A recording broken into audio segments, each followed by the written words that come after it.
issue for the populist radical right was immigration. Now, the populist radical right in the third wave, that was the first wave that became electorally successful. That in various countries at the same time, they made it into parliament, national parliament. At the same time, their electoral successes were relatively minor. We called the party successful in the 1980s, early 1990s, if they had about 5%. 15% was at that point in time the most successful. Now, of course, you have to keep in mind we're talking about parliamentary systems. And in many parliamentary systems, if you have about 10-15% of the vote, you're among the 4 or 5 biggest parties. So you are a player. But what was significant of the third wave was that these parties were a challenge to the existing system, and they were mostly kept out of it. And so the third wave was defined by electoral and political breakthrough. These were new actors. The radical right parties were outsiders and were seen as challengers to the system. They claimed that they want to fundamentally transform the system. And my argument in the far right today is that this third wave ended around the turn of the century. And of course, there are very few things that out of nowhere change. 9/11 was fundamental, I think, but it was a catalyst.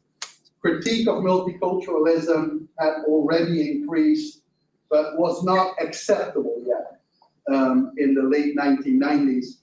9/11 made it acceptable, at least for a short period.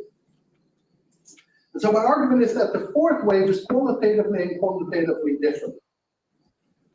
And so I will argue that during the fourth wave, the far right has become increasingly heterogeneous, global, mainstream, and normalized.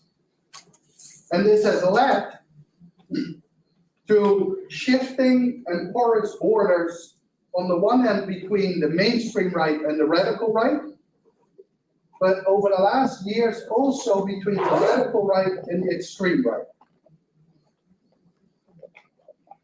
So first of all, global.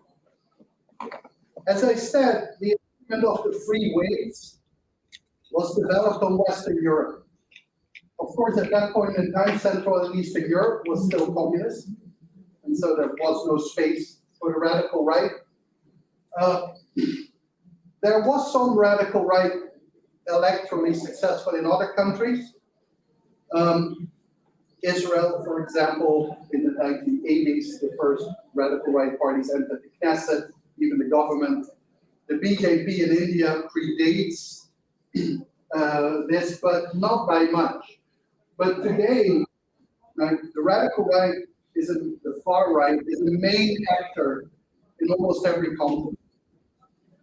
Africa being, to a certain extent, an outlier. Of course, we have had President Trump in the US, you have had President Bolsonaro, Modi is in full control of India, and Netanyahu is not so much in full control of Israel, but he's working very hard. At a certain point in time, roughly 25% of the world population lived under far-right rule. Now that's always tricky because, of course, that was predominantly India. But just see US, Brazil, and India, that's not marginal countries.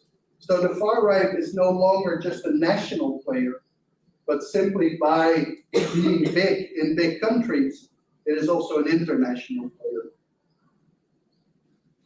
There's extreme heterogeneity, and I will not go through everything, but at the top you see electoral far right. In the middle you see street politics, and at the bottom you see violence.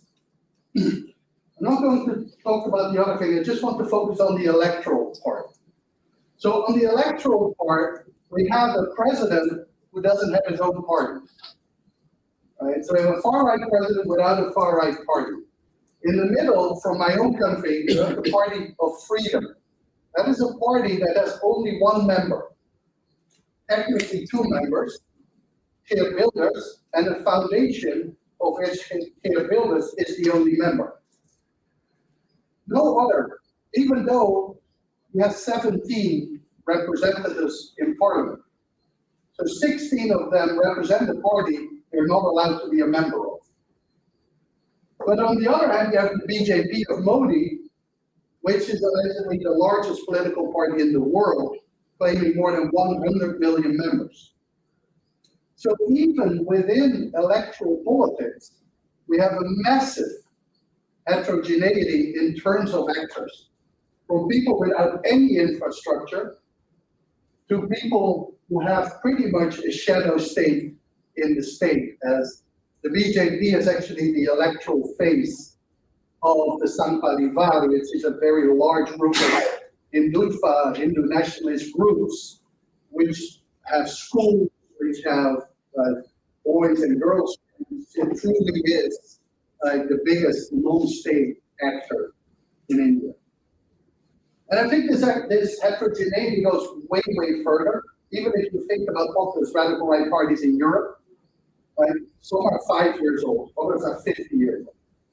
Some get 50% of the vote, others less than 1% of the vote. Some are still in their first leader, others have already overcome their leaders.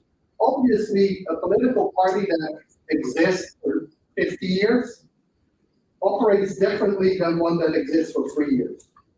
Right? One that has collective leadership operates differently than one who is still a founder leader. One that gets 50% of the vote operates differently than one who has 1% of the vote. And increasingly, I'm becoming very skeptical about general accounts of the far right. Because for most theoretical questions, the far right doesn't exist. The way that you explain the Icelandic National Front is completely different than how you explain Bolsonaro. So as I said, the core of the fourth wave is the mainstreaming of the radical right. And within Europe, you see this in particular starting with 9/11, and Islamophobia has been fundamental to the far right globally. It doesn't play a role everywhere, but it's not just a West European phenomenon. Islamophobia is crucial to the BJP project. It was crucial to the radicalization of the right in the US. Obviously, it's crucial in Israel. What 9/11 did was make Islamophobia acceptable.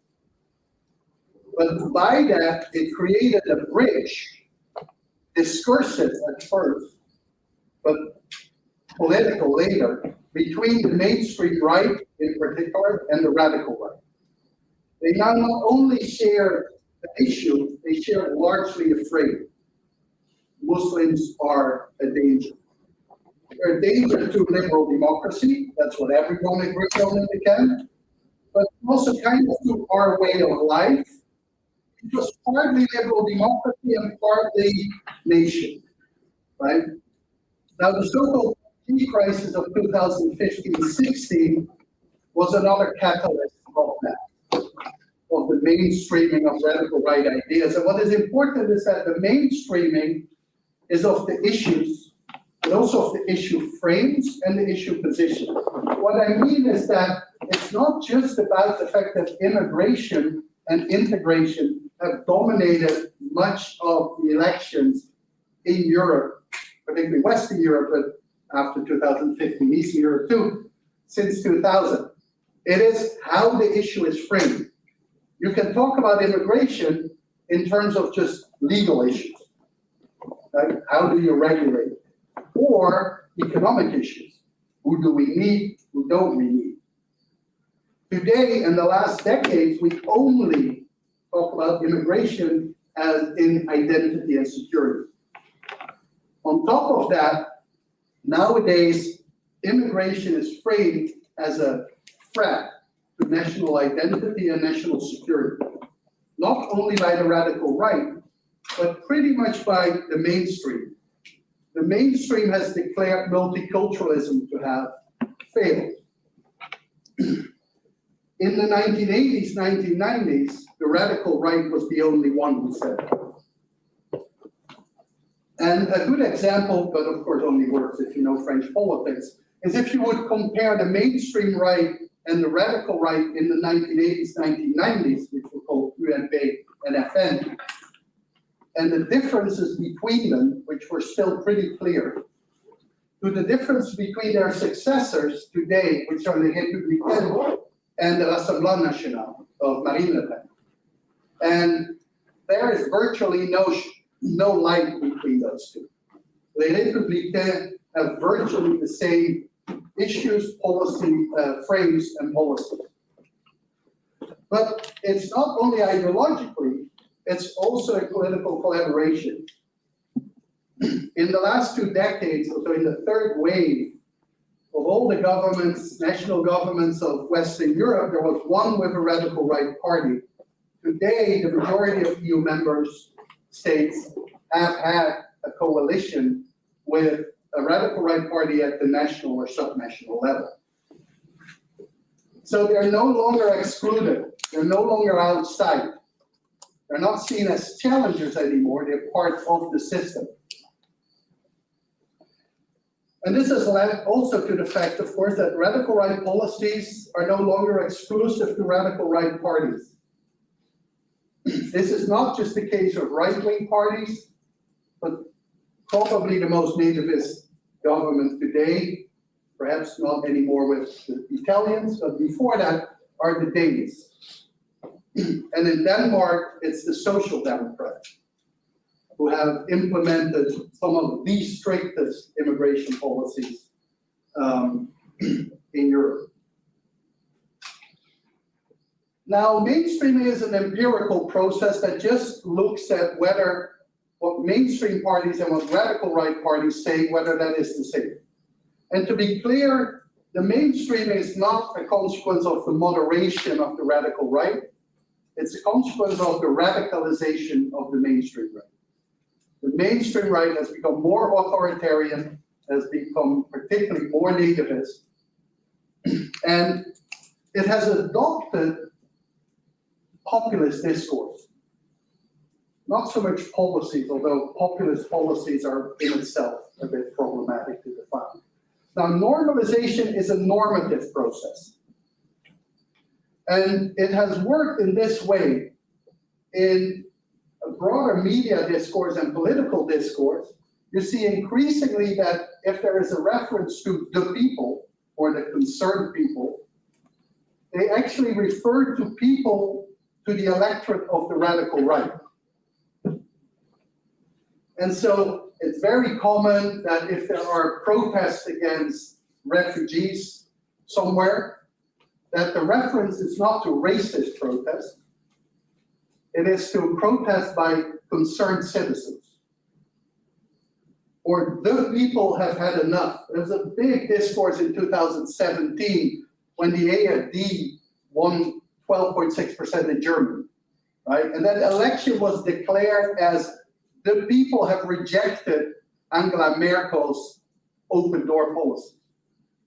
Angela Merkel won almost 3 times as many votes as the AfD. But those people were not the people. It was only the 12.6% that voted for AfD. Now, one of the people who has been particularly good at this is my own Prime Minister, Mark Rutte, who will finally go, after having been Prime Minister since 2010, longest sitting one, together with Viktor Orban, radical right authoritarian leader of Hungary. And so in the middle, there is a letter, and it's a letter to all Dutch people. It's written at the height of significant violence and threats of violence against refugees, as well as anyone who supported refugees. Politicians who would argue that like their town could take in refugees. And so it starts out with a whole story about like the Dutch were tolerant and everything and wonderful, and we should all enjoy it. And if you are not like that, if you can't deal with disagreements, if you use violence, you should leave. And then the third paragraph, implicitly speaks to those not born in the Netherlands. And so this is not to the people who are threatening immigrants or actually arson attacks on asylum centers. No, it is on the asylum seekers, right? And that is a normalization of the process, but it goes much further. We have so much more open support for radical right parties and positions by elites. Newspapers are full of columns that are Islamophobic, that are arguing that multiculturalism has failed, or that simply use tropes that originated within the far right. The best example today is this whole anti-wokeness. The anti-wokeness, leaving aside, of course, that woke as a term comes out of the African-American community, but the redefinition of it comes out of the far right. But it's now spread, not just by the mainstream right, but deep inside the liberal establishment. Like the New York Times is obsessed with stories about wokeness. And allegedly, according to some people, that is a liberal newspaper. But it's even in academia. On top is a book written by a political scientist, White Shift, which by and large is a call for white identity politics. No, it's Canadian. At the bottom is a scholar who was one of the most cited scholars on the far right, who has studied the far right for a long time, warned against them, and who now speaks at National Conservatism Rally, which is a far right organization. Those are things that are now slow, and as a consequence, we barely know how to deal with it. But the chances that you will be at an academic conference and there will be someone there pretty much propagating and using radical right tropes is definitely pretty high, as is support, for example, for Trump or for Bolsonaro among academics, not just engineers or economists, political scientists too. That is normalization, right? Because even though they themselves rail against the elite, in a pure socioeconomic sense, they are part of the elite. Now, one of the big problems that this leads to is that you get shifting boundaries. The same von Beimes wrote in 1988, Kennedy said, we don't know exactly what they are, but we know who they are. Right? And I think that is illogical as a statement, but the argument is that we had massive agreement in the 1980s, 1990s about who the radical right was and who wasn't radical right. Today, it's not so easy to see where conservatism stops and the radical right starts.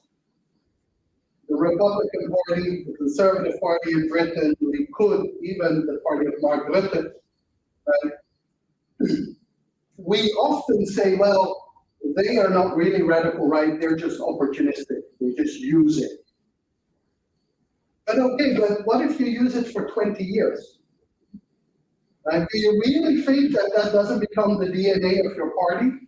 That is the case of the leading party in the Netherlands. That's the case of, until recently, the biggest party in Austria. Mainstream conservative parties that opportunistically, strategically have used nativism for decades. So who is in and who is out is difficult. Now you can think, well, that's an academic question, and to a certain extent it is. And I'm partial because I define stuff. And many of my colleagues go through life never defining stuff and just moving on. But who is in and who is out is fundamental to trying to understand why they're successful, how successful they are. If Likud, Conservative Party and Republican Party are not radical right, then those cases have to be taken out of. And also, obviously, the radical right is not as successful as if they would be included. But there's an increasing problem with the radical right versus extreme right distinction too. Sure, if you look exclusively to parties that say they're anti-democratic, there are very few. But in many countries, it's illegal to say that they're anti-democratic.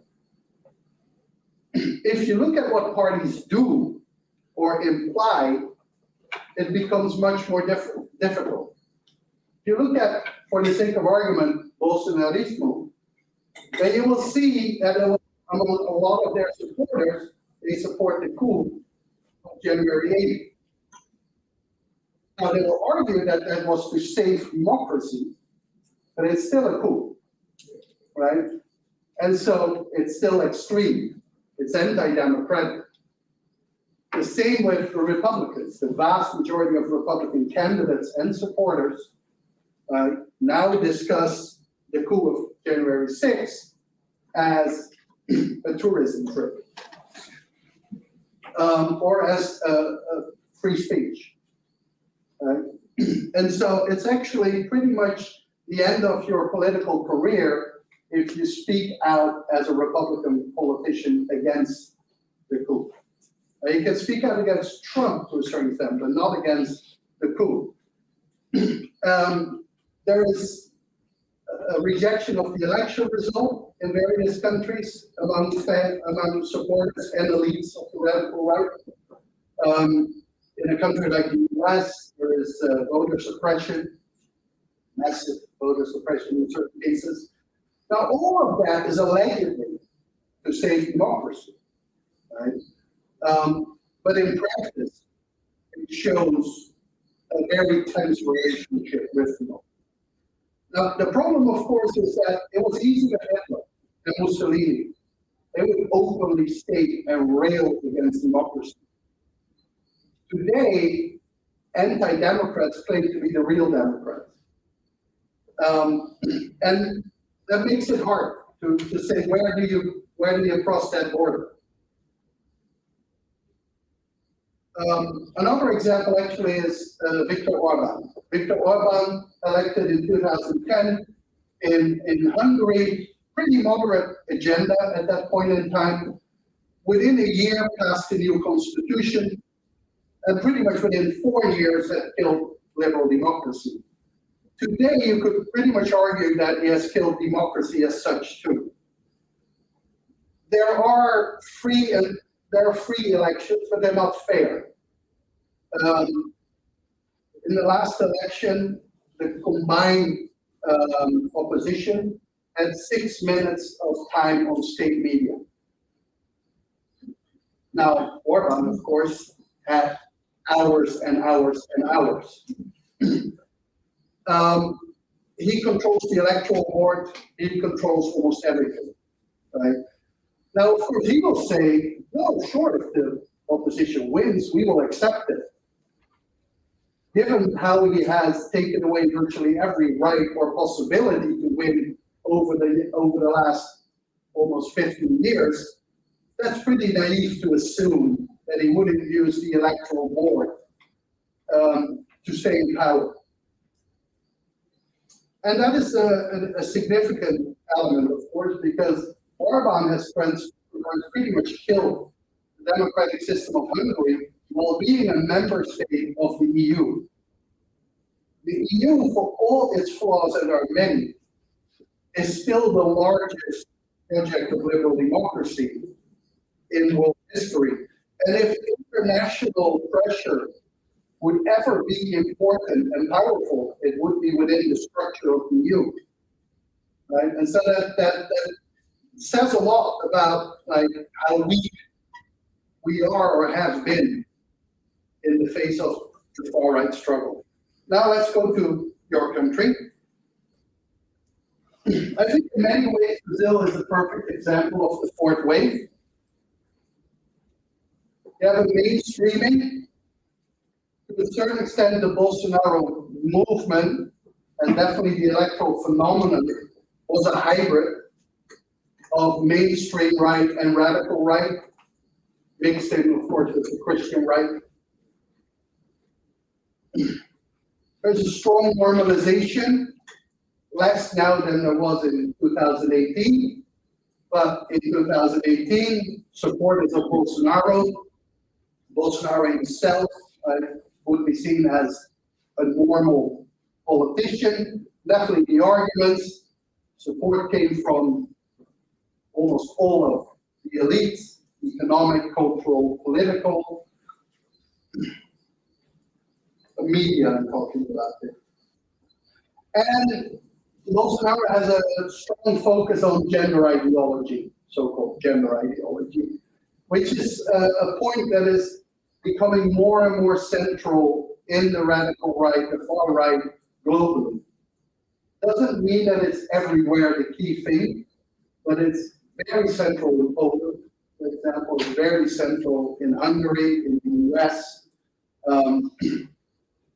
And it is a similar type of argumentation, although, of course, here it is more grounded in a deep conservative religious discourse. That's not always the case. Like in a country like the Netherlands, that would completely marginalize you. But we also have anti-gender ideology, anti-woke, anti-trans sentiments, which don't ground themselves in Orthodox Catholicism, but actually sometimes in feminism or in liberalism. And we see, of course, here a radicalization of the radical right. Now, to be fair, Bolsonaro was from the beginning kind of a hybrid.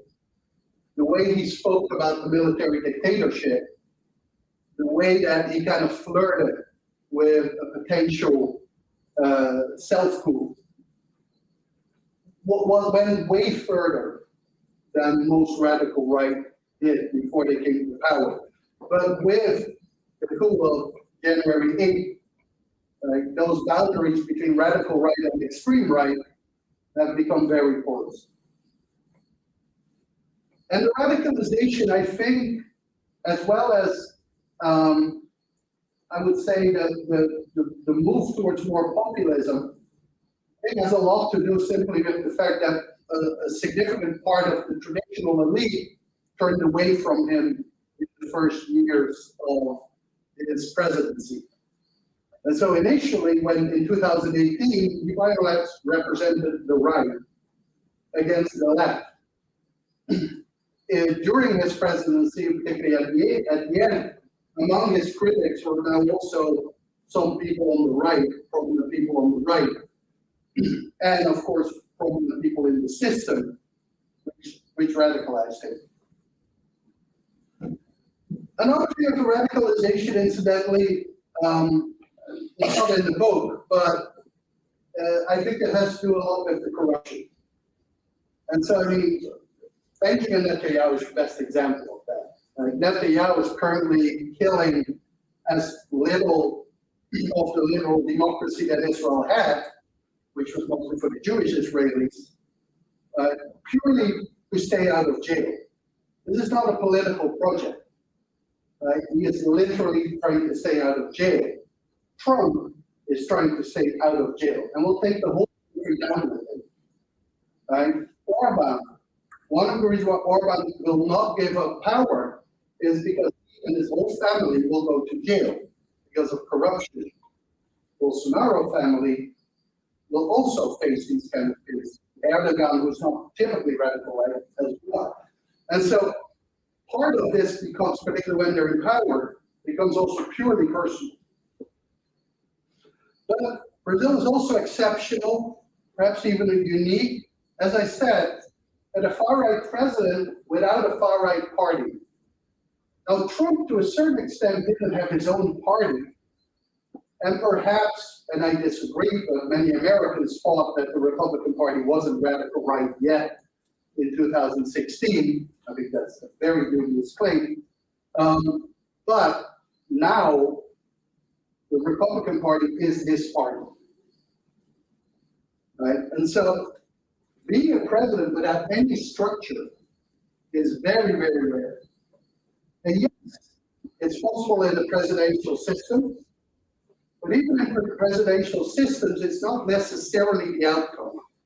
I always point to Jose Antonio Cas in Chile as an example.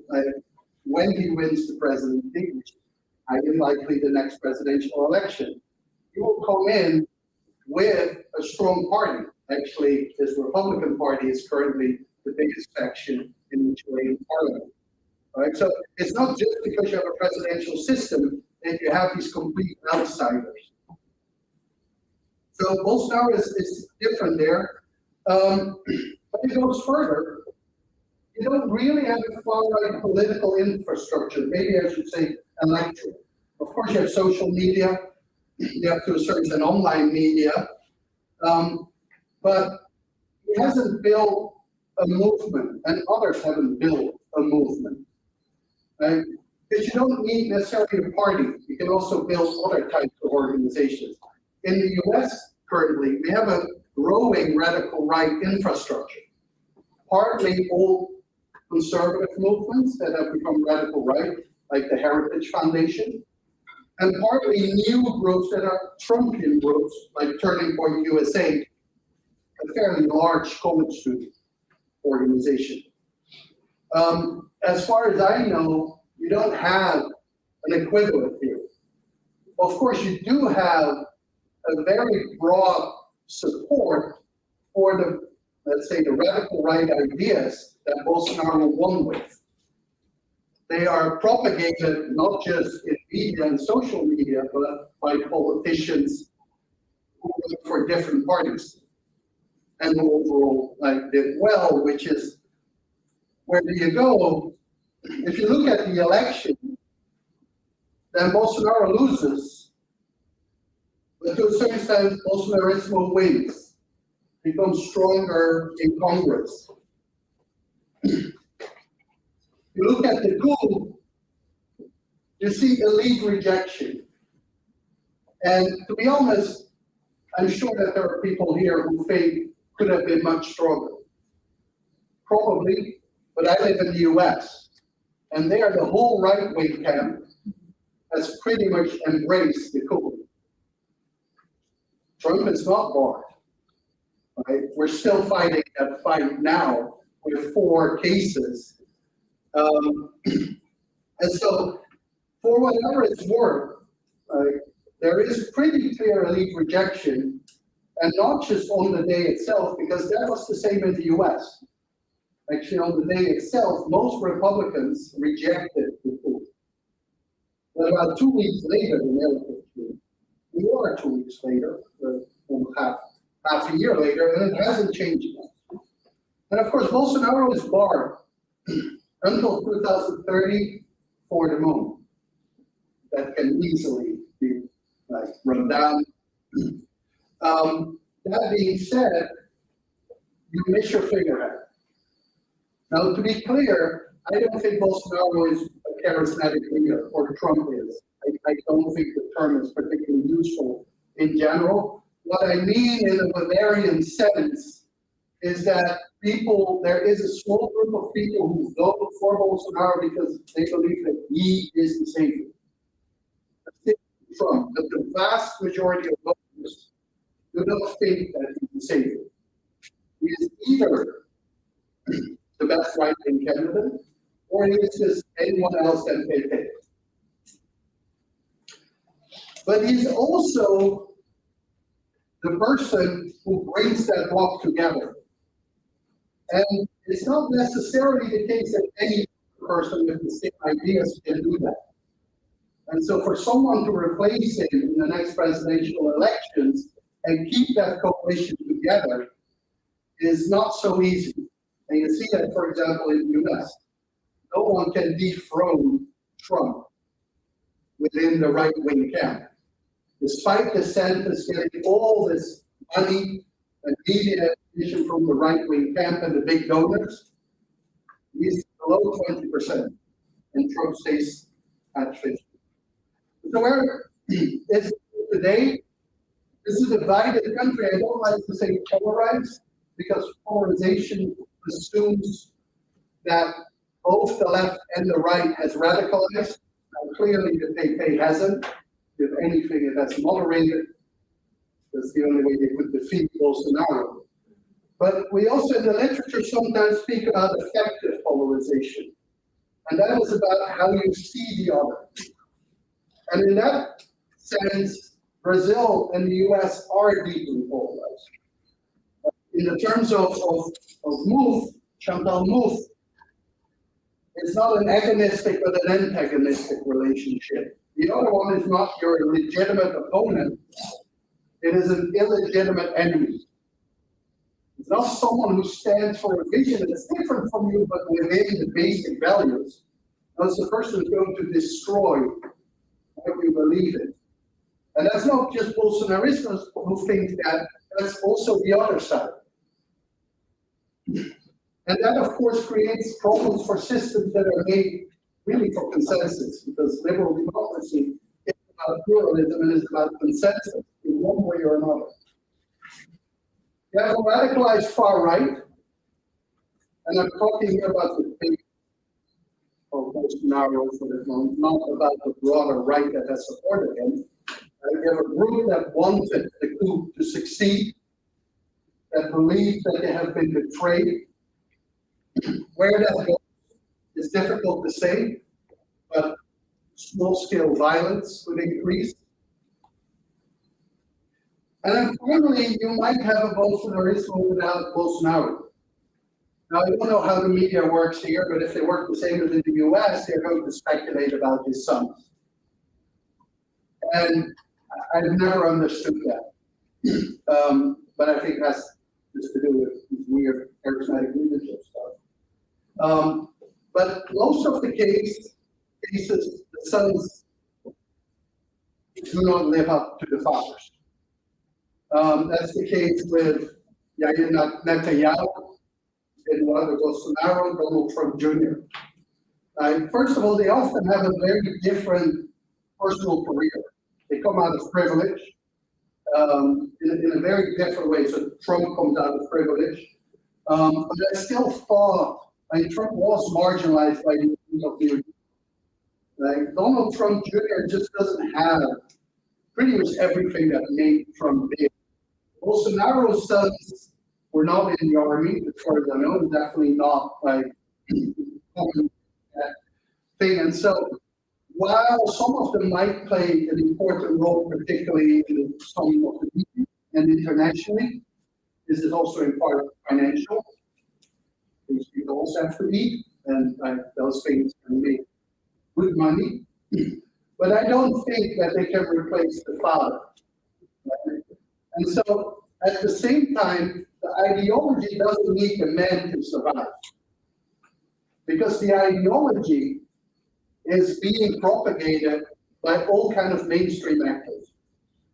In politics, in the media, in the establishment. And that goes from moderate tropes as the PT will make us into Venezuela to attacks on the gay agenda, etc., come out of the first one comes more out of the business elite, the second one more out of the religious elite. And so Bolsonaro without Bolsonaro is interesting because the party system of Brazil is fairly unique. Not because it's so fragmented, but because most are parties for hire. And I know very few countries where you have that, where you have almost these kind of empty shells. And as a consequence, you have a lot of politicians who have roughly similar ideologies in different parties. And we might think that they have very much in common, but they themselves compete as much as that they want to work together. And so I think that is the best part of the story. Even though Bolsonarismo might be as popular in Brazil as Trumpism is in the US, politically, for the moment, it is weaker because it has to work out of different power centers. Whereas in the US, it will work with one, the Republican Party. Thank you very much.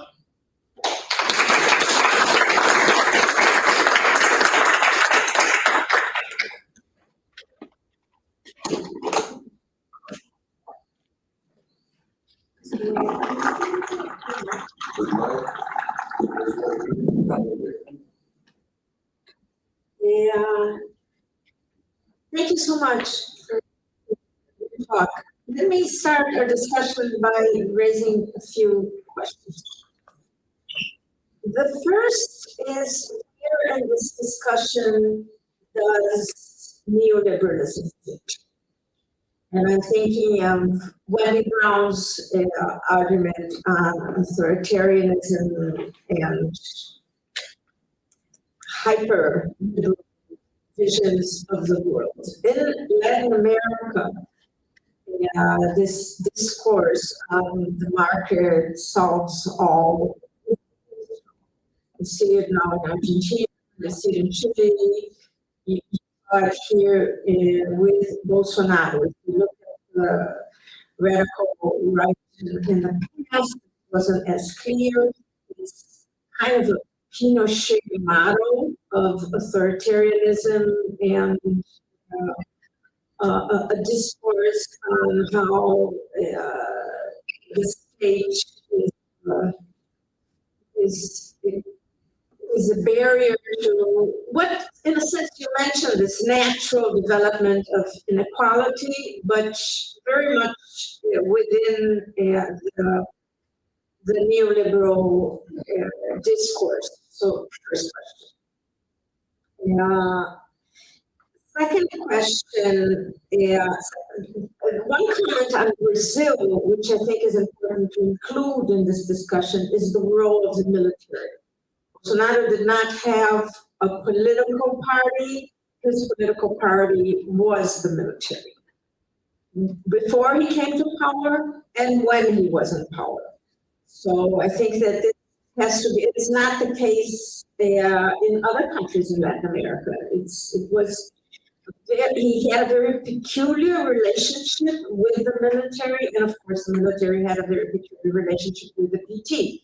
So I think that has to be added to this Brazilian version of the fourth wave. And then third and last question. It seems to me that, though I understand your argument of blurring borders between these different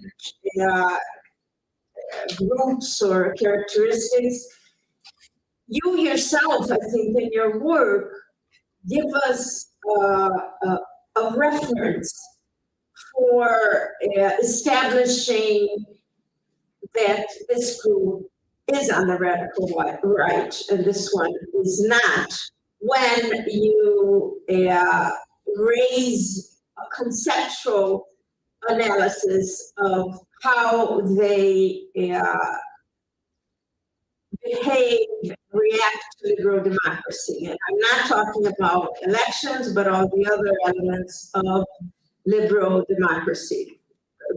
Calls very much my attention how the whole idea of less concentration of power, of the rule of law, and of course of minority rights are dealt with by these different leaders. Of course, Israel is a special case because of the apartheid system there. So we can discuss that, but it's different in a sense from the other cases.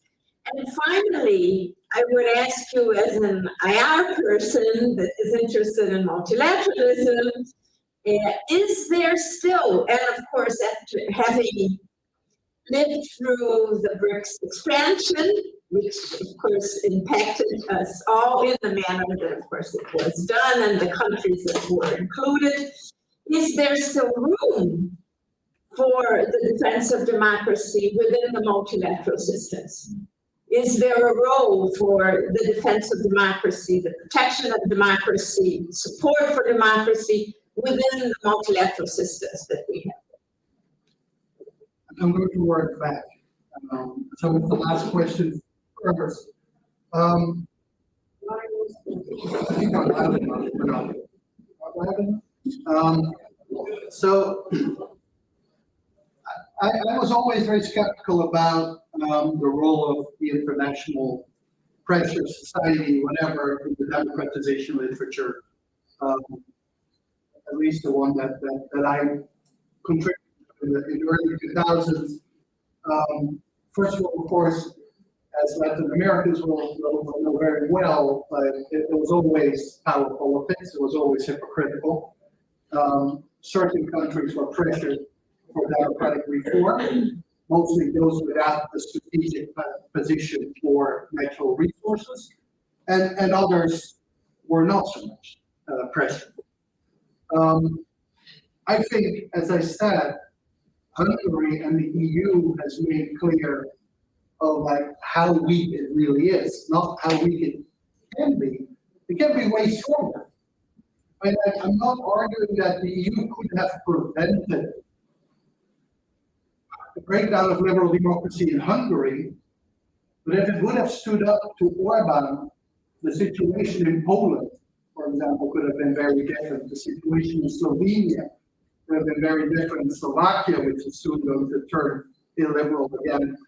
But we did it, right? Because we were self-centered, because we thought the market was more important than liberal democracy. And at the moment, we think Russia is more important than liberal democracy. Poland is now our big, we all love Poland. Poland is, the PIS is actively destroying liberal democracy, but they're very much anti-Russian. Biden is courting Modi, terrified that he would go closer to Russia. And this is NATO, this is how NATO functions. And the NATO logic, I think, is creeping into EU, creeping back into pretty much how a lot of the international relations are. And so I think we come from a situation where defense democracy was weak anyway, much weaker than the literature. That being said, I think Bolsonaro is a very good example of what happens when we don't even try. Right? And when Trump was in power, it did empower Bolsonaro. It did empower Netanyahu. Right? Traditionally, particularly in this region, particularly right-wing politicians will always keep in mind what are the boundaries that Washington sets. There were no boundaries anymore, right? And so I would say for me personally, being pretty anti-American and very skeptical about American foreign policy was the first time that I missed it. Because for all its hypocrisy, at least they did something. The EU is a very weak international actor by choice. What did you just did? What could they have done? Yeah. European countries, Orban. I mean, Orban's regime is right on its bankroll. About 4% of GDP comes from subsidies. If he doesn't have those, a lot of his clientelist network suffers massively. If you would have said to Hungarians, who are among the most pro-Europeans in Europe, it's either Orban or it's EU, I don't know, right? But there's a fair chance that people would have thought, I'm going for another nationalist who keeps us in the EU. So they could have done more, but I think so I'm not an IR scholar, I'm married to one, so that helps me a bit, but one of the things that I find in the little IR literature that I read, which is mostly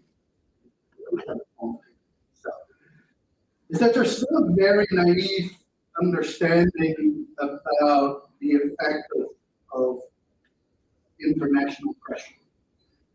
And that it's either good for democracy directly because people want democracy, or indirectly because for direct investment will want rule of law, etc. Of course, the problem is today in many regions, foreign direct investment doesn't come from democratic countries. It comes from China. China doesn't care at all about rule of law in the country. They deal directly with everything. And increasingly, the most powerful countries in the world also don't care about democracy.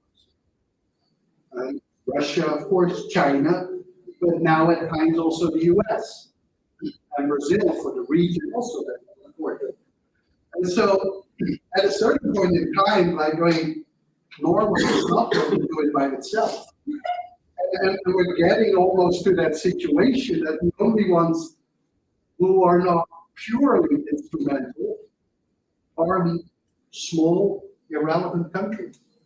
And so it's not about whether defense of democracy is important or could do these things. I think that we really have to catch up on where the power issue is. And I give you an anecdote. I have people from the Dutch embassy over at the University of Georgia. Many of my colleagues work on human rights. And so this person gives a whole speech about human rights, how important it is, etc. All of my colleagues jealous that I'm from the Netherlands and there's during Trump, so it was even more like Hosanna. And I asked them like point blank, like, does your government know this? Because half of what you say is not supported by your government. There's many foreign services, same as the US. US foreign service was still acting as if the Democrats were in power under Trump, doing all kind of lectures everywhere with no power. Right? And so I think we're in a very schizophrenic world where a lot of organizations and political actors go through the motions of a system that actually has largely disappeared 2 decades ago. And I think internationally, that has significant ramifications. But as I said, I'm not so sure how much democracy was saved previously. It was saved in those countries where there were no strong strategic or economic interests. Third question about the first boundaries in my conceptual framework. So, thank you. I also think my conceptual framework was pretty good in my 2007 book. However, the fact that we sometimes have that the world doesn't follow a conceptual framework doesn't mean that your conceptual framework is wrong. The world is a messy place. Right? Conceptual frameworks are logical. That's what we do. We also often, for example, party scholars treat political parties as unitary actors. Many political parties aren't. There are different factions within it. And so my conceptual framework always had an issue, always borderline parties. The Progress Party in Norway, for example, this fits kind of another. The problem is that today there are too many. And I don't think that is because my concepts were unclear. I'm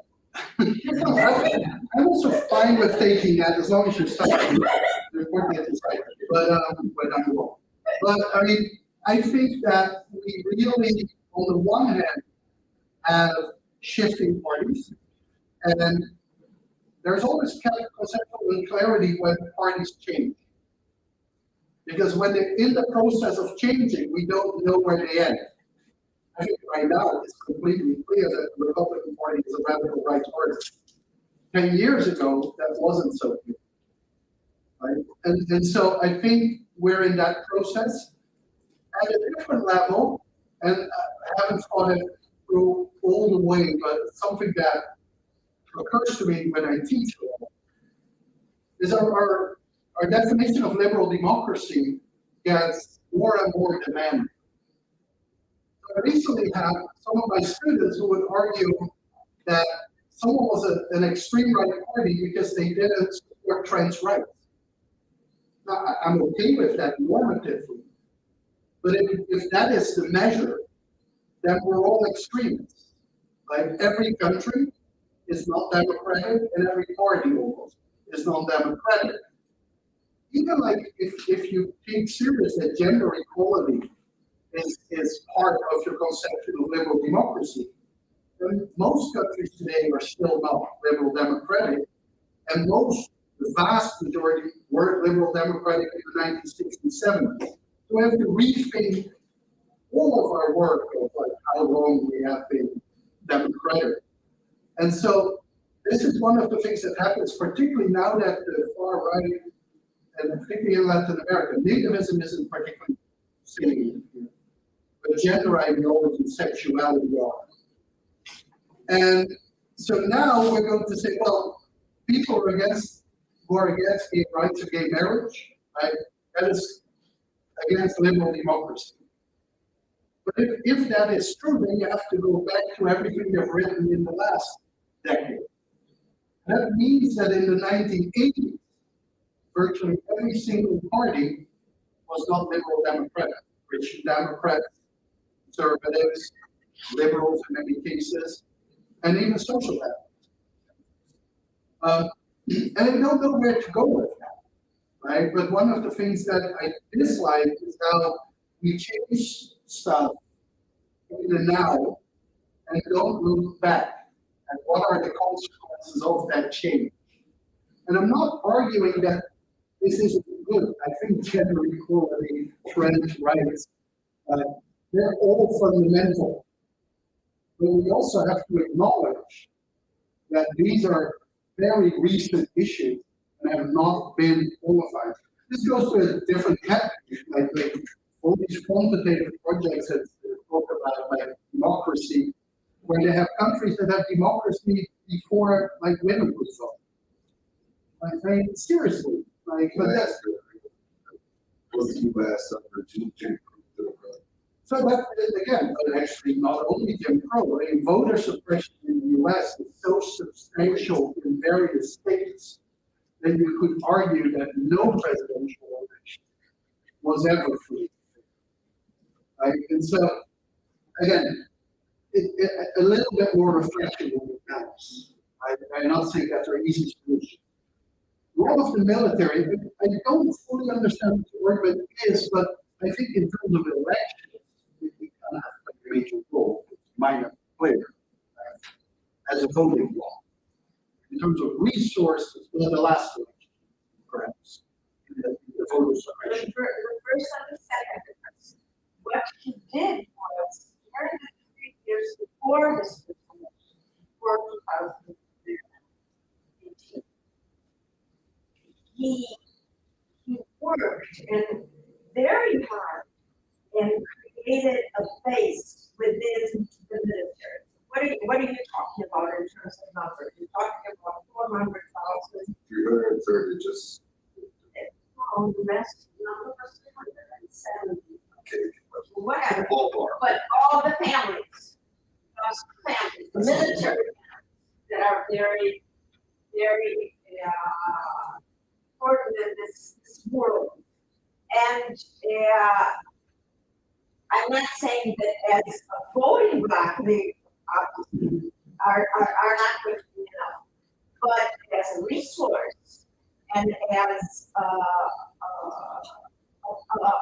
a group of people that were willing to work for him, they were very significant. Yeah, but so I think electorally, I don't see how they played a major role. Obviously, in this government, they played a major role, and that will that has effects. I agree with the fact that during coup, a lot of the supporters were looking to the military to get involved, right? Signifies a change of the role of the military, which sure on the right will have looked more positively at the military, but not necessarily as a force they want to include into in the US you don't see that, by the way. But I think that she asked a question about said. Again, political party, right? So I kind of think one can suggest that military would be like a substitute for the political party. I think there's a best candidate for evangelical churches. These guys really command a lot of votes. They have infrastructure, they have community communicative structure. They're not red.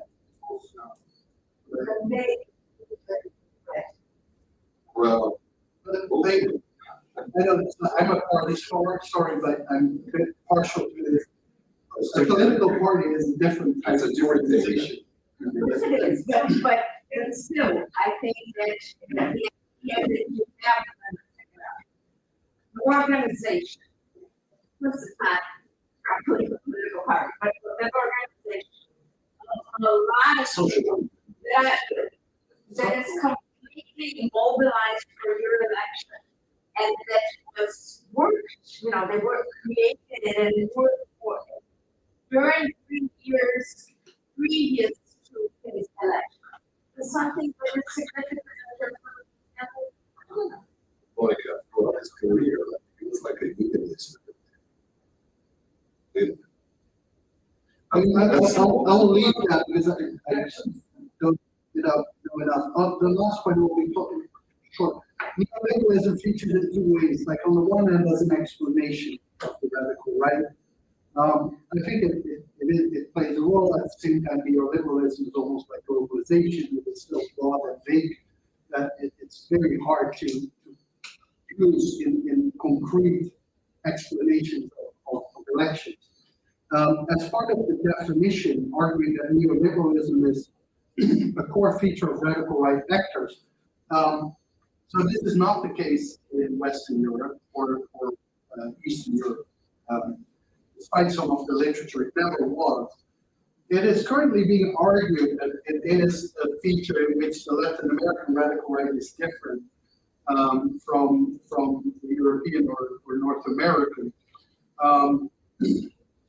I cited, as always, with my friend Cristobal Calvas, who recently wrote about Cas that, yes, it is central to Cas now, but as soon as you understand where its electorate is, you will accommodate. And so the electorate of the radical right traditionally is much more pro-state.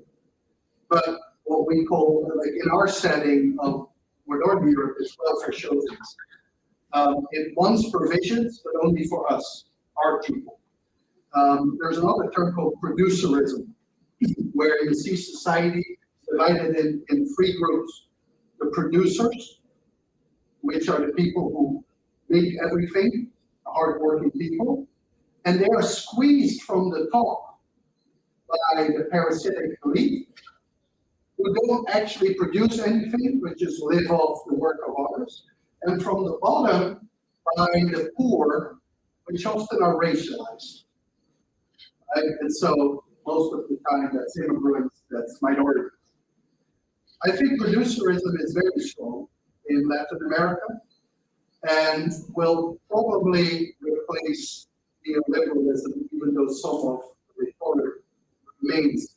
But that remains to be seen because, for example, like the neoliberalism of Bolsonaro in power was clearly not enough to keep the neoliberals inside of his coalition.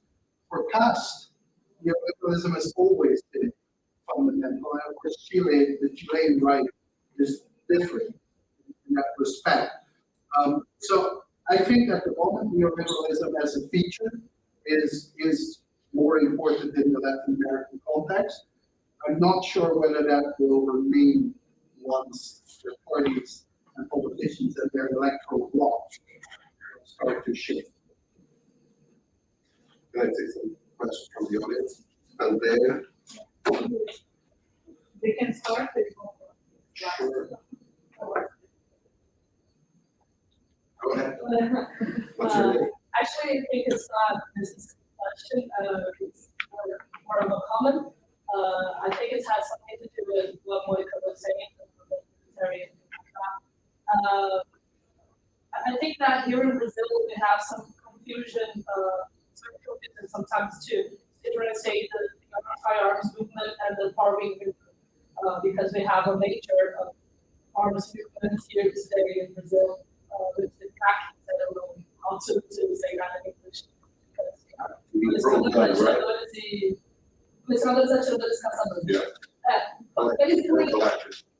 Basically, arms, firearms in the hands of civil population here in Brazil today because of the 42 Bolsonaro's decrees that we have in the last 40 years.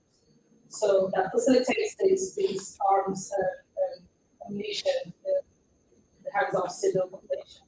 I think sometimes it's difficult in Brazil to differentiate these movements. So I agree with you when you were talking about that we don't have here in Brazil some, I think some consolidated and some bureaucratic state structure for the right wing of Bolsonaro.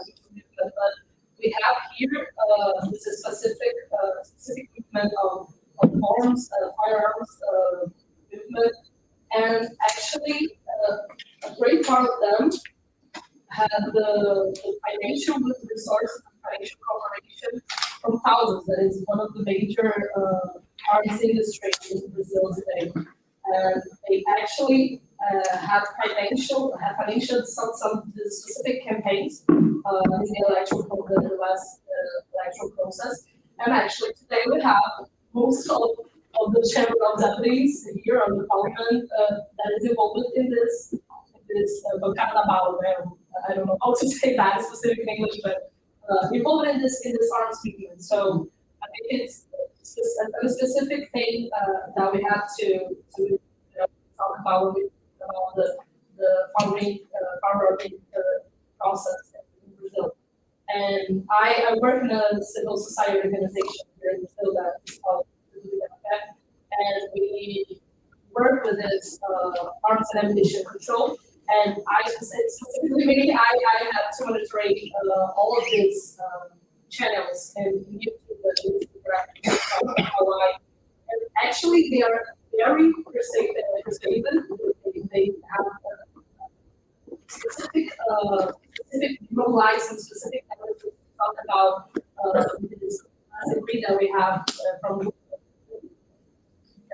talking about like, oh, they are closing this student clubs and the population is going to suffer with poverty because they actually represent a very important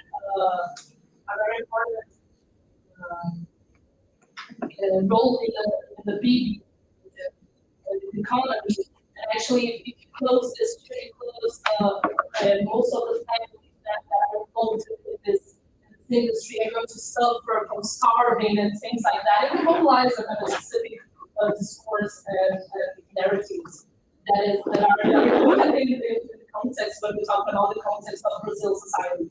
So I think that is important to ensure that we talk about this when we're talking about the electoral process and the political process of the far right wing in Brazil. So I think only a big comment. Ms. Lockwood.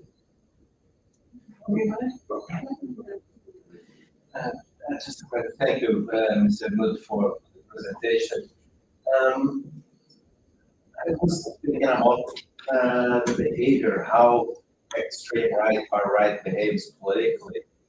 They use tools like misinformation, fake news, especially in Brazil, US, I'm not sure everywhere, but here they use it a lot.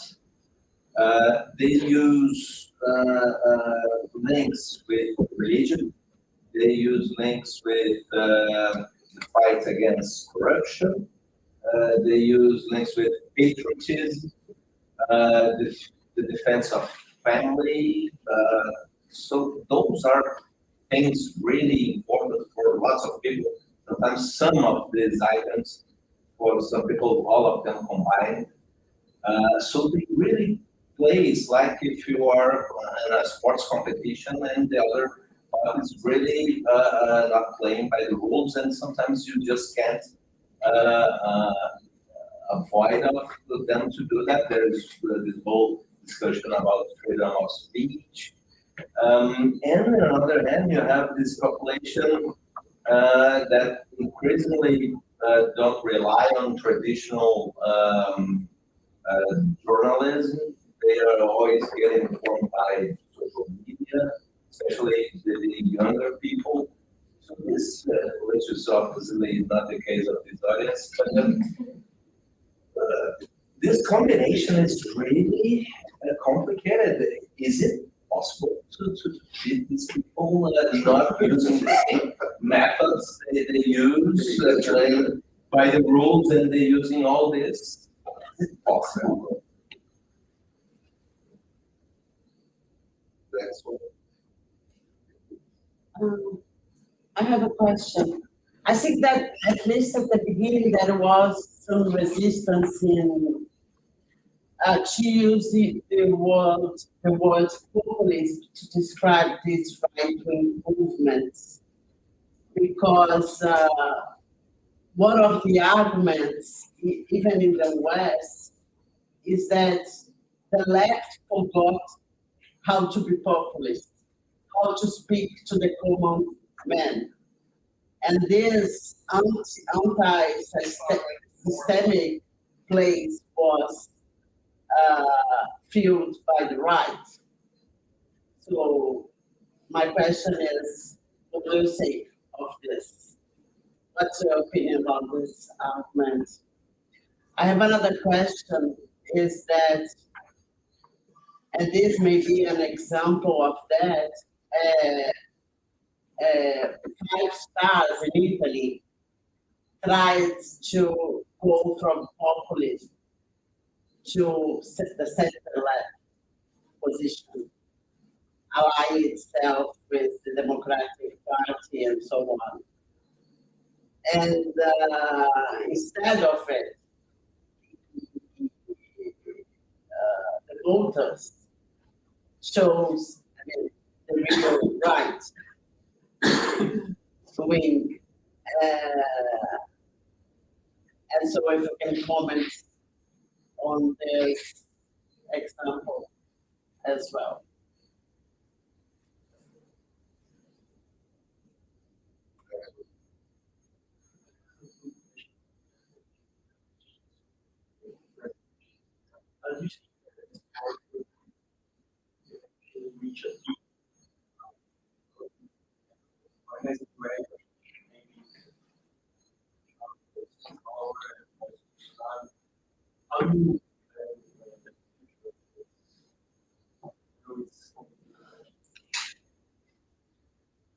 Sure. Okay, so you can look at peak in different ways, electorally, so new political parties have disproportionate influence as long as they rise. A lot of parties become very worried. They don't know how many of their voters they're going to take. That explains, for example, why the Green Party got the environment on the agenda while they were political. Or the immigrants issue, which is really big, and with, again, civilization, most of the cases. It's remarkable how flexible we are in how we look at whether someone wins or loses. Regularly, the radical right wins a record number of votes in the country, and it's seen as lost, failure, because the polls thought that they would have more, right? Or because other parties expected. And so influence and electoral results are not the same. I think that I'm wrong most of the time on politics and football. So I don't bet on football anymore. That in terms of influence, it probably peaked. You can't say globally, right? It's difficult. But if I look at Europe, 2015, 16, 17, the radical right set the agenda everywhere, at the EU level and the national level. We talked about only what they talked about in their terms. Since then, this is much less the case. Thank you, COVID. COVID actually broke that. And now Russia also broke it. While at the same time, electorally, the radical right soars higher than in that period. I don't think that necessarily they have peaked electorally. I think they're close logically, but again, depends on the country. I can see them, particularly next year in European elections. Radical right is going to do better, significantly better, particularly in the parliament, because they do really well in the country. Will they set the agenda in the same way as 2015, 16, 17? Not so sure. Depends a lot also, of course, whether Trump comes back or not as president. Anyway, in the end, whether we want it or not, the US is an exceptional country. If the far right is in power in the US, the far right has a different role to play in the world. It influences elections not in the way that people think, oh, Americans vote for the radical right. Now, I will do that too. That's it. People don't work like that. But they will think that the statements that the radical right makes in their country are not so marginal or crazy. Because the leader of the free world says it too, right? Now, does Trump come back? 2 years ago, I said 100% certain yes. Now I'm not so certain anymore, but it's also way too early to say. US elections are, as most elections, decided in the last few months, will depend mostly on the economic situation. And so, but I think it's important that, like all politics, far-right politics isn't linear. It doesn't go like that. And even though we could say that the radical right has increased over the last 2 decades at, let's say, the European level, right? If you look at national levels, it goes like that. As it goes for social democrats, the shocks are a little bit bigger. That's common among middle parties. So, yeah, I don't think that in 10 years we're at twice as strong radical right. The left forget to be populist. I mean, look, in the end, it depends on, like, I think that that statement comes primarily from the Laclauian. In the Laclauian interpretation of populism, politics is populism. Laclau's definition of populism is what I consider a definition of politics. And so, has the left forgot to be political? Yes, but it's not populist in my interpretation, in which it known as the moralist. I think that not just the left has forgotten to be populist, all parties. Like, we're in an ideological vacuum. And if you want to go with big terms, because of neoliberal hegemony. Neoliberal hegemony it was not in terms of economic system, but in terms of ideology. Both the center right and the center left bought into the argument that the market is the better mechanism, and that politics should be pragmatic, as in non-ideological. And that goes from Blair to Cameron, right? And so pragmatism is fine if things go well. And the example I always give is like, if I give you $100, you might ask me, like, why? But if I say just want to, you will say thank you. If I ask you for $100, and you will still ask me why. And if I say I really want to, it won't be enough. Now, we're in the 5th crisis of the 21st century. 9/11, Great Recession, if you want to include it, the so-called refugee crisis, COVID, and Russia. Now, it doesn't hit every country the same way, but every country has gone through at least 3, if not more, which means that we all get less than we expected, and in certain cases, less than we had. Pragmatism is not solving that, right? And so I think that we need ideology. We need to explain why we have to have less now, so that we can get to the promised land, right? And the promised land is not defined by pragmatism. So it's not just the left. And it's important that the radical right, there is this idea that they want all their support from the left. That's empirically wrong. Right? The left has provided only a minority of the radical right vote. They have lost, the center right has lost, conservatives have lost, some comes from non-voters, new voters, everything.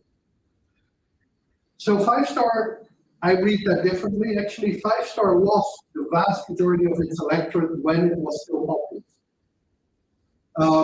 They regained a remarkable part, or gained another electorate, we don't know exactly that, when they actually became center-left. I think that pretty much the 5-star movement's success in the last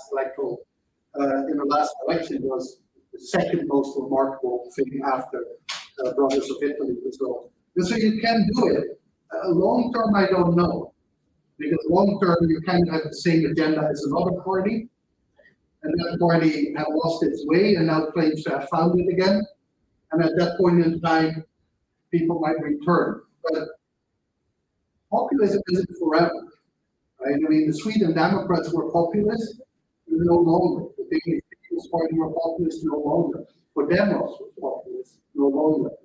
Now, Podemos is not a good example. They are no longer. But other parties are actually still around. All the different agendas that you mentioned, it's all true. I think the importance of misinformation and fake news, as well as the exclusivity of it to the radical right, are heavily exaggerated. Most misinformation comes from mainstream media. Fake news, leaving aside the term, again, a lot comes from mainstream media. It's not as if we have like the mainstream parties with rational voters and the radical right parties with irrational voters. Right? A lot of people who, for irrational reasons or without any knowledge or wrong knowledge, vote for good parties. And there are a lot of people who know exactly what they vote for. The radical right. It's a very conscious choice. They support that vision. What I find important, that goes to the first one about the pro-gun movement, which is incidentally heavily supported by the NRA, as well as the U.S. Ammunition and weapons industry. The point here is that yes, they're around. Yes, evangelicals are around. But they could have supported a mainstream right wing. The question is, why do they support a radical right one? I think that goes to the crisis of the mainstream right.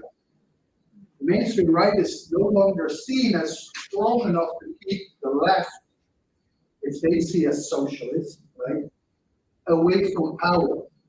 There's a historical parallel. Right? This is what happened in Germany, in Weimar Germany as well. But that is important. And part of that is mainstreaming of the radical right. Within the broader right-wing camp, a lot of people don't see Bolsonaro as outside of the system, right? He is more radical than where they see themselves, but he's within the boundaries, right? That's the mainstream. But there's another part to that story, right? And because the religious right, and they have been around for a long time. They might have grown, and pro-gun or whatever other right-wing force, they've been around, and they have supported mainstream right-wing forces. Right? The Orthodox Catholic Church has been around for a while, right? Always chose to work with the established politicians or military or whatever. Now they go to Cas. Now they go to Bolsonaro.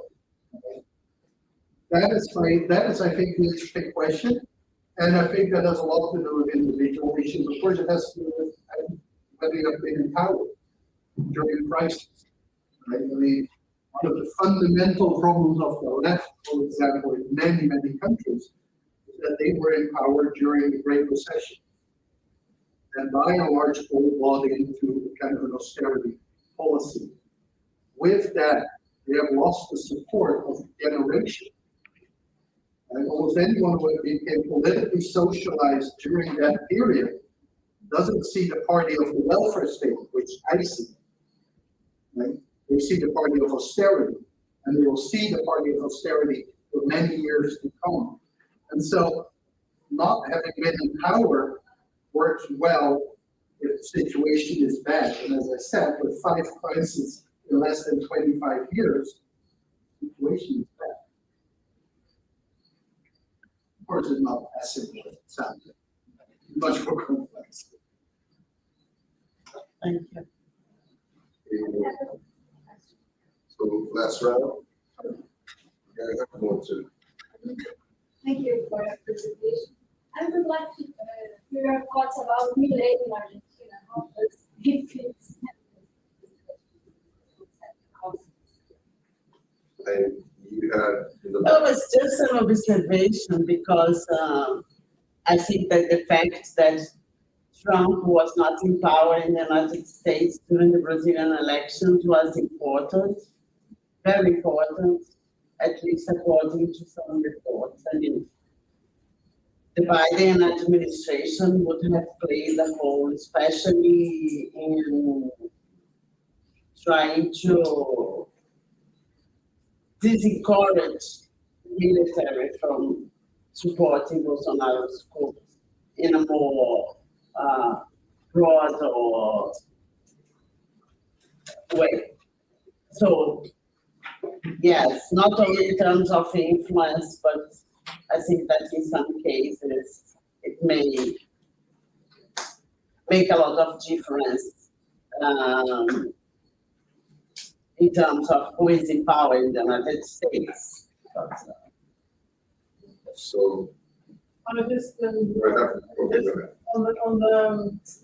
on the question of, we're talking about religions, fundamentalism, religion, and in the case of Brazil, one of the elements that has been discussed is change, because as far as I understand, at least in the US, I mean, there were like the evangelic groups, they were for a long time really active, were existing, and in the case of Brazil, something that is being called is something, a new development.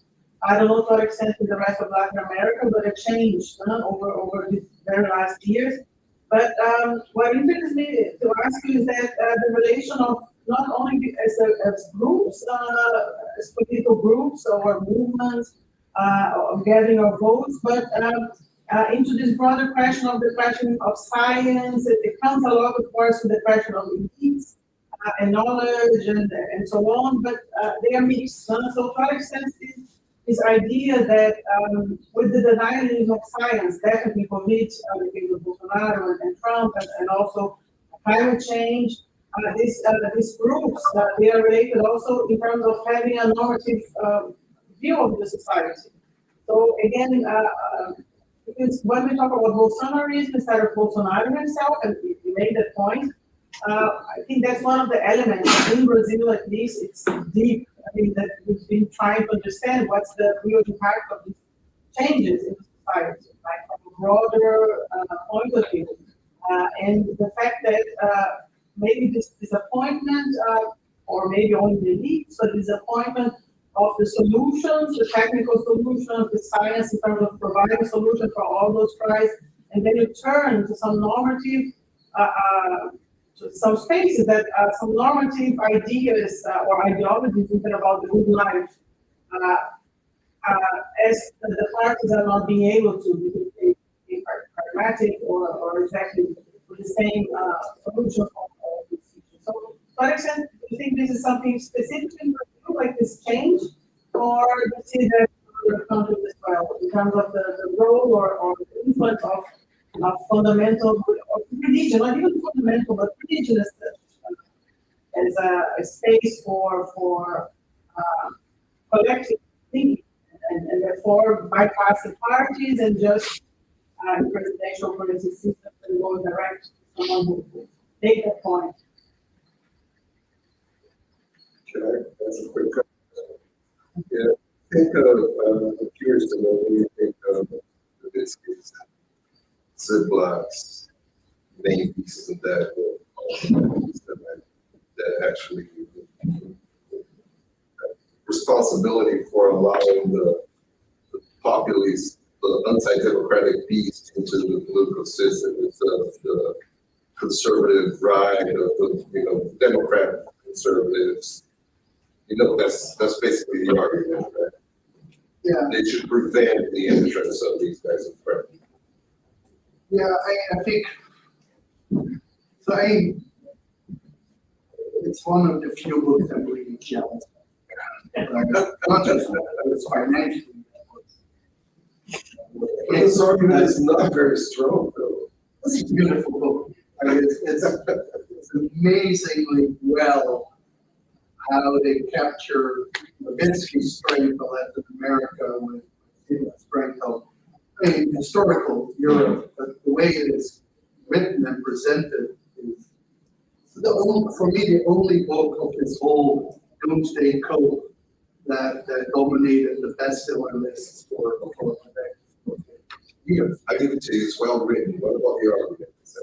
Well, the argument is, I think the problem with it is that, so yes, the radical right has historically and only come to power with help from the mainstream, which is almost by definition the case. This was the case for Hitler. Right? We have this myth that Hitler was voted into power. He wasn't.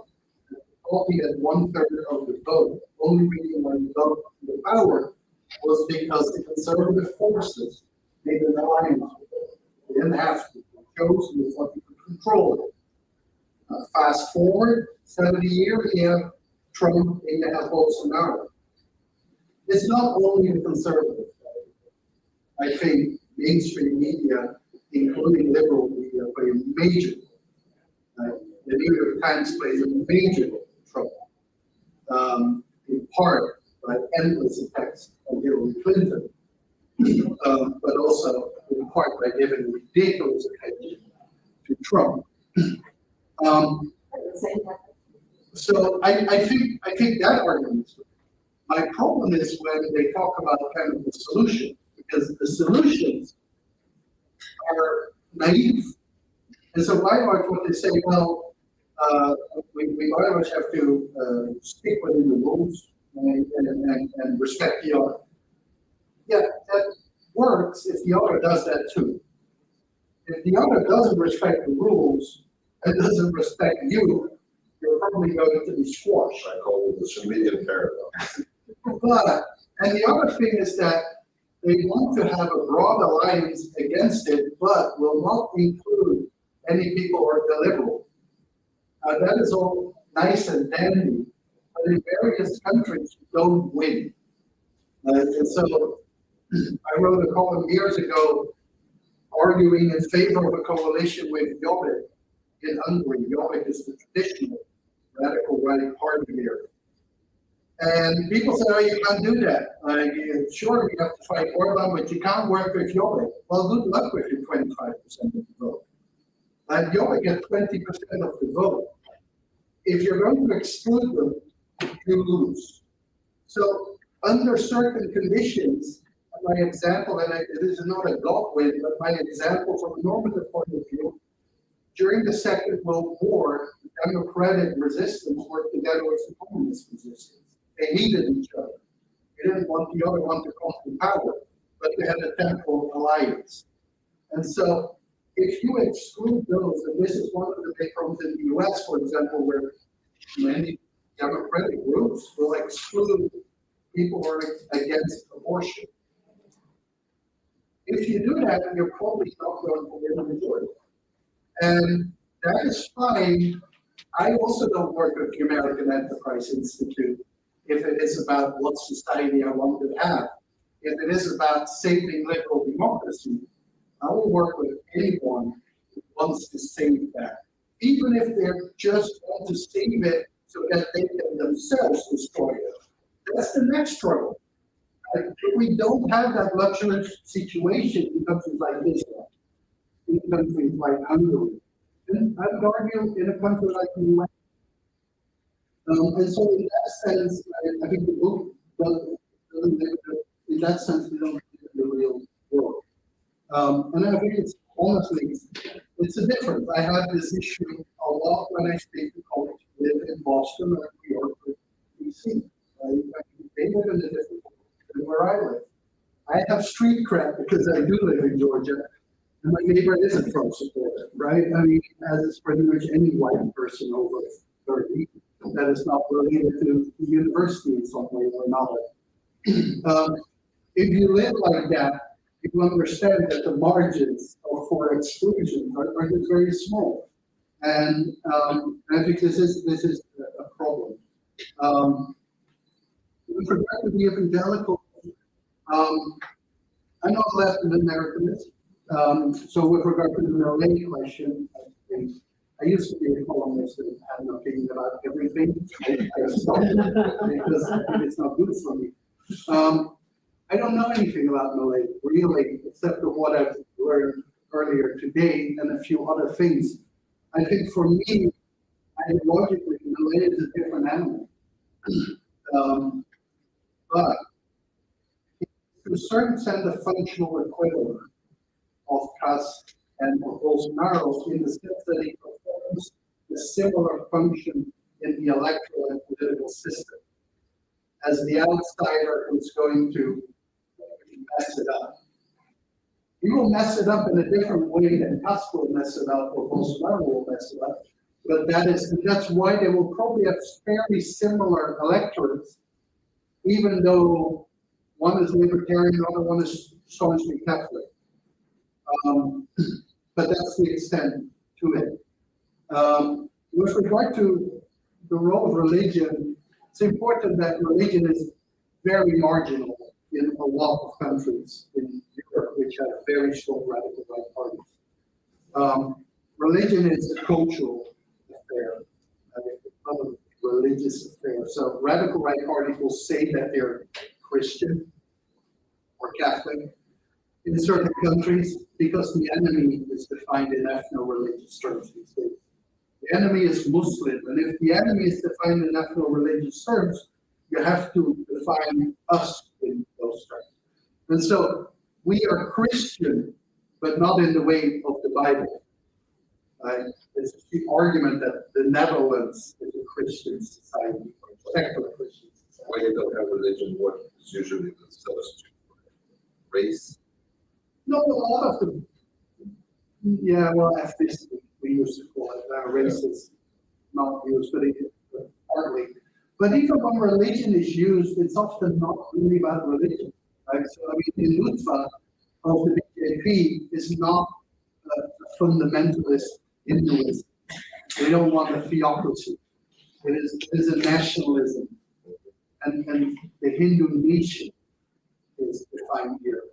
So here, with regard to Brazil, pretty much the only thing I know is the work by Amy and Erica Smith, which argues, as many others have done, that like the growth of the evangelical movement has created kind of a competitive mechanism in a monopoly religious society, right? That is different from the US.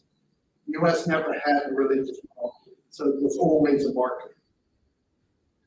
At the same time, the evangelical movement is much larger in Brazil than Argentina or in Chile. And so I don't think the same mechanisms take place. But one of the things that we have seen, which is partly related, but not exclusively related to the rising power of evangelicals, is the split within the Catholic camp and the radicalization of the party. But I think what is crucial if you want to understand the fourth wave of the far right is that we look beyond the far right. The key story in many cases is the radicalization of the mainstream right and the radicalization of the Christian right. The Christian right today is more radical in terms of not just its ideology, but its position towards the establishment than it was. It's a more radical political actor than it was. And that is a process in which the radical right didn't play much role. They profit from it. As the radical right profits mostly from problems they didn't create, that's important to remember. Right? I mean, the radical right doesn't win because everything goes great. there has been a mess up, or at least people think that things were messed up. And that mess up was by others. In fact, in many cases, they weren't the first with nativist arguments or anything. They weren't the first to speak about the Netherlands for the Dutch or Germany for the Germans. When I grew up, that was implicit. There was an implicit understanding. The Netherlands was for Dutch people were white and blonde. Right? We didn't see that as radical right or anything. And so the radical right, to a large extent, as I would argue once, is a radicalization of mainstream values. Their core values are not totally different from the mainstream. Right? The idea that a nation has the right to its own state is enshrined in Article 1 of the United Nations. Authoritarianism is a core argument of conservatism and of Catholicism. And populism as a whole might be marginal, but anti-establishment sentiment is very strong. Goes to the original sin idea, goes to this famous quote from Lord Acton, allegedly, like, power corrupts, absolute power corrupts absolutely. And so they work on those things and make them more radical. And so the problem of the radical right is also a problem of the mainstream. And I think that is often kind of forgotten because we make a dichotomy. Bad people here, good people here. And the world is great, right? Shades of great.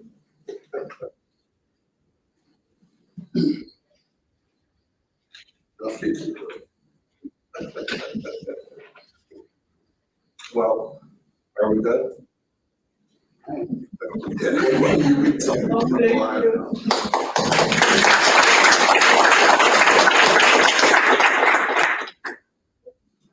Thanks so much. Great night.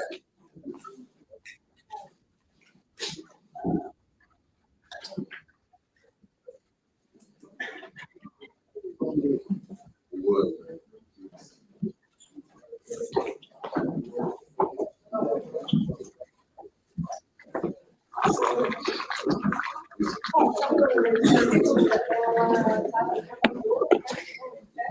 Okay.